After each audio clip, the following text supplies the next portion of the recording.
In 1905, there was a very passionate young librarian at the Brooklyn Public Library who worked as the superintendent of the children's department. With deep conviction, she came to her supervisor one day with the request that the books, The Adventures of Huckleberry Finn and The Adventures of Tom Sawyer, be removed from the children's library because of the characters' coarseness, deceitfulness, and mischievous practices. Her boss, troubled by the prospect of making a move to keep these books out of the hands of children, wrote a letter alerting Samuel Clemens, the author we know as Mark Twain, that efforts were underway to ban his books from children at the Brooklyn Public Library. Clemens immediately wrote back, tongue in cheek, "The mind that becomes soiled in youth can never again be washed clean. I know this by my own experience, and to this day, I cherish an unappeased bitterness against the unfaithful guardians of my young life, who not only permitted but compelled me to read an unexpurgated Bible all the way through before I was 15 years old. None can ever do that and draw a clean, sweet breath again on this side of the grave. If there is an unexpurgated Bible in the children's department, won't you please help that young woman remove Tom and Huck from that questionable company? Sincerely yours, Samuel Clemens." The books did not, in the end, get banned from the children's division of the Brooklyn Public Library, and Samuel Clemens had a point. The Bible is full of passages we probably wouldn't want to read to our children right before they go to bed at night. Today's gospel lesson from Luke's gospel can probably be counted in that category. As you may know, in order to offer some discipline to our worship life and to tie this community to the larger community of Christians around the world, here we follow the Revised Common Lectionary, a 3-year cycle of passages assigned for every Sunday. And in the lectionary, today's assigned gospel lesson is just what you heard, Luke 21, verses 5 through 19. Several weeks ago, when I looked at the passage, which talks about deceitful leaders and insurrections and plagues and arrests and persecutions and being betrayed by parents and siblings and friends and getting hauled in and persecuted and killed by the government, I thought, well, this'll preach during stewardship season. As you heard, we're in the middle of a 3-week series we're calling Grateful, thinking about the gifts of this community and how it is that we live faithfully in this place, investing our lives and our resources so that we might become people who live boldly in a world that teaches us to close our hands and our hearts and to give into the narrative of fear that is all around us. But we've been given this gospel lesson for today, so there must be a message for us in here somewhere. A version of this story is also found in Mark's gospel, and in both of these accounts, Jesus is increasingly frustrated with religious leadership who couldn't or wouldn't seem to get his message of radical love for all people. And Jesus encounters, right outside the temple, a little group of folks, religious folks, discussing the building. You know what they say. Most of real church business happens in the parking lot after the real business meeting. So anyway, they were standing around in that group pointing out some of the fancy adornments on the temple building, exclaiming over the beautiful stones that Herod had used to renovate the temple not too long before. And overhearing their conversation, Jesus challenged them. He said to them, "You know, don't you, that there will come a day when this building doesn't even exist anymore?" "What are you talking about? When is this going to happen? What are we going to do?" they asked. stunned. And then Jesus said, "But this, the building being torn down, this is nothing." And Jesus began to talk about terrible things: wars, insurrections, nations rising against nations. Well, you heard it. It reads like a litany of nightmares, something you wouldn't want to read to your children before bedtime. Luke's gospel today is commonly known to scholars by the title, "Jesus Predicts the Destruction of the Temple." But if that's what Jesus is doing here, then we have to ask ourselves why Luke would sit down to write his memoir, his memories of life with Jesus, decades later, after the destruction of the temple, which did in fact happen before this was written. But Luke would still choose to include this little scene. Maybe Luke put it in so that we would know that Jesus was good at telling the future? Maybe, but probably not. Recall that Luke was writing to the first Christians, little communities that faced hardship beyond imagining. They had lost most of their material possessions and social status. They were oppressed by a government that had begun to kill them for what they believed. Because of that, I have to think that Luke included this passage not to solidify Jesus' credentials as a fortune teller. This passage is here because Jesus and Luke knew that the witness of people of faith could not be eliminated even by the destruction of the temple. What would certainly destroy them was fear. Look at the progression here. The group Jesus ran into in the temple was concerned about preserving the stones and the beautiful adornments around them. They were afraid of losing the physical space that represented their faith. The fear that motivated their conversation was about the trappings of faith.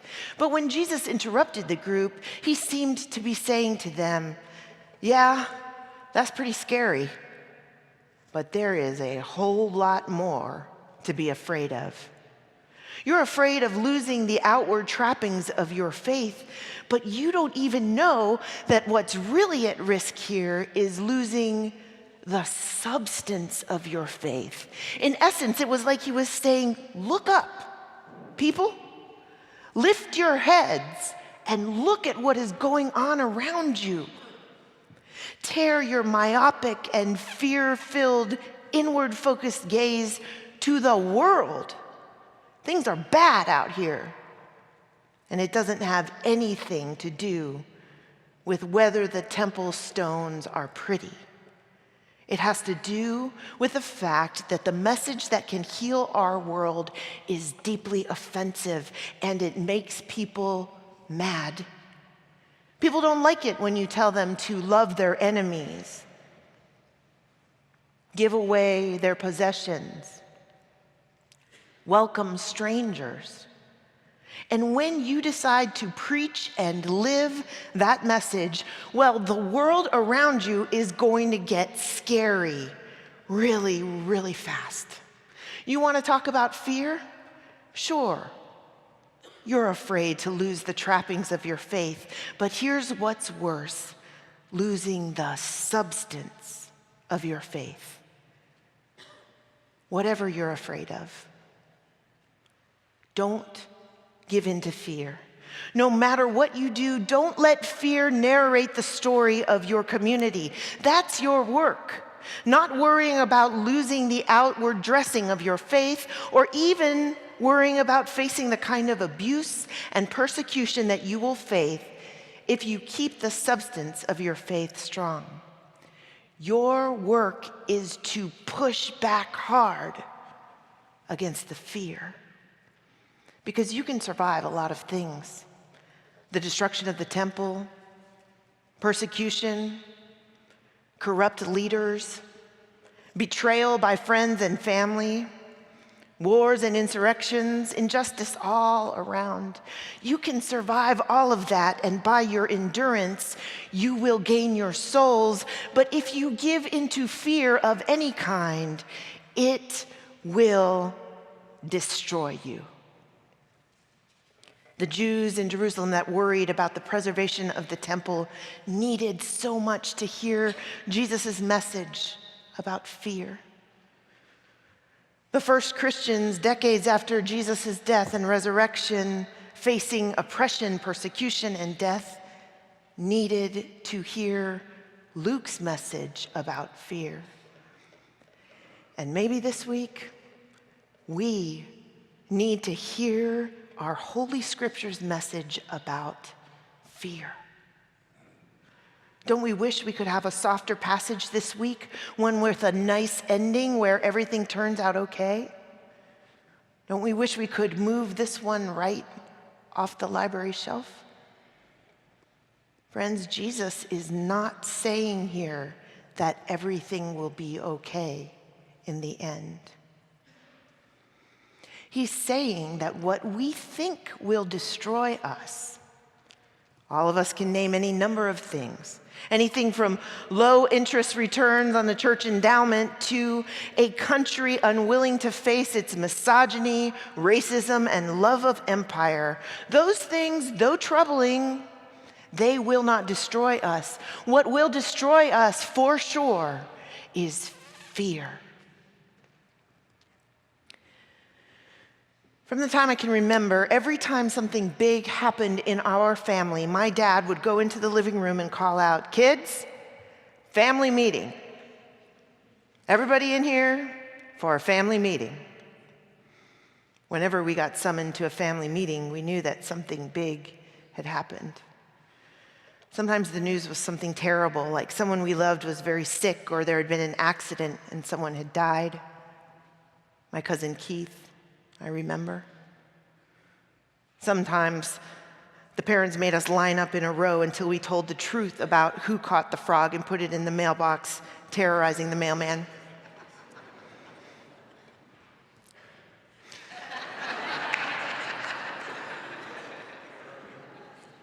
A couple of times I remember the news was that our little sibling band of 3 would soon be 4 or 4 or 5.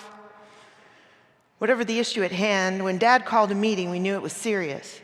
We knew that whatever it was our parents were going to talk with us about, it would be the beginning of a change, a new way of being a family together. Friends, this week, the United States elected a president that many of us did not expect our country would elect.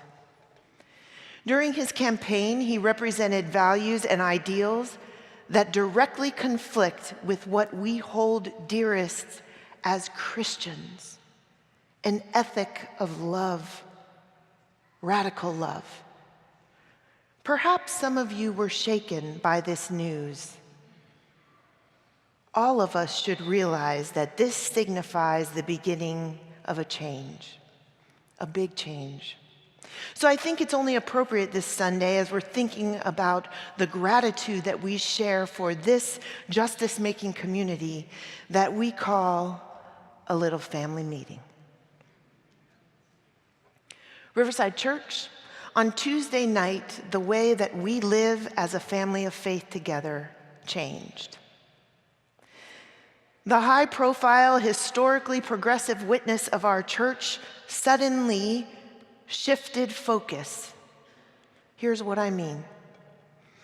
On Tuesday, the foundations of our life together moved from the occasionally radical exercise of an institution steeped in establishment, a place we have rested for many years, to a platform of protest, agitation, and prophetic witness on a level that perhaps none of us can even begin to imagine.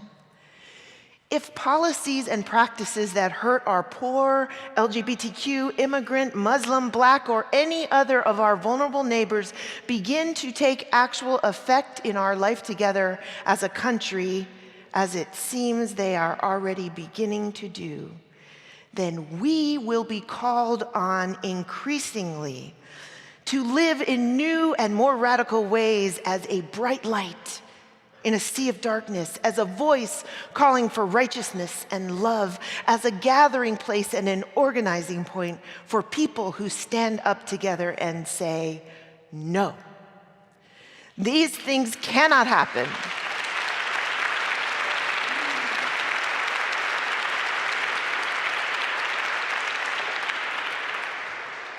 These things cannot happen. And as long as we have breath in our bodies, as long as the Riverside Church exists in any expression, we will speak truth to power.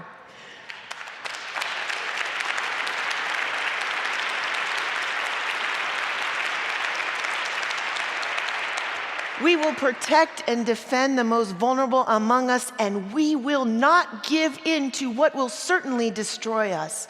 We will not give in to fear. If we determine that as a family of faith, a gospel community, we are going to live this way, then we better be prepared to hear Jesus' words, less as scary material we wouldn't want to read our children, and more as a bold call to faith and deep commitment to tending the flame of this witness. When the really scary stuff goes down, and it will, let us remember that the gift of exiting the establishment and becoming a true community of protest is that we have now, perhaps more than ever before, an opportunity to testify, as Jesus said, to radical love and righteousness, to goodness and faith and justice and peace in ways that we never have before.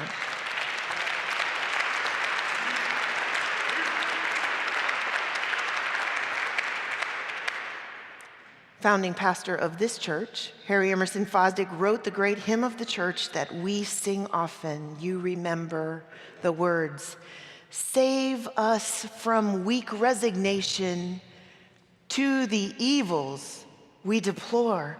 Let the gift of thy salvation be our glory evermore. Grant us wisdom. Grant us courage for the living of these days." This prayer is in the very DNA of this church. And so as we turn to face the future together, we will speak up.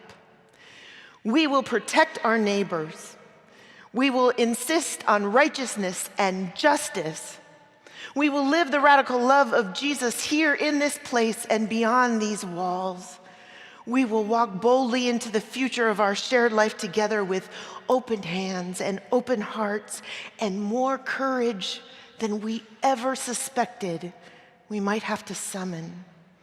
And now, more than ever before, we will absolutely, categorically reject fear, because it is fear that, more than any troubling thing, will, if we let it, destroy us. Many wise leaders have reminded us that it is perhaps when we find something to die for that we can finally begin to live. Perhaps this week we found it. Amen.